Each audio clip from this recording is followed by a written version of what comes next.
অল্প যদি খেয়ে থাকেন ওয়াক্ত হওয়ার পর, ধরুন আপনার 5:20 আজান হলো বা ওয়াক্ত হলো ফজরের, তো আপনি ঠিক 5:20 সময় অল্প একটু খেয়েছেন, এক ঢোক পানি খেয়েছেন, বাস এই রোজাটা আপনার আবার রেখে দিতে হবে, কাজা করতে হবে। এরপরে প্রশ্ন হলো, রমজানের প্রথম 10 দিন, মাঝের 10 দিন ও শেষের 10 দিনকে বলা হয় রহমত, মাগফিরাত ও নাজাতের দিন।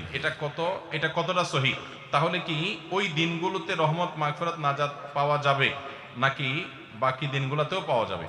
দেখুন, এই হাদিসের সনদকে মুহাদ্দিসরা কেউ কেউ কিছুটা দুর্বল বলেছেন, কিন্তু এটার মাধ্যমে এটাও হতে পারে যে এই দশকে বিশেষভাবে রহমত দেওয়া হয়, অন্যগুলোতে আমভাবে দেওয়া হয়।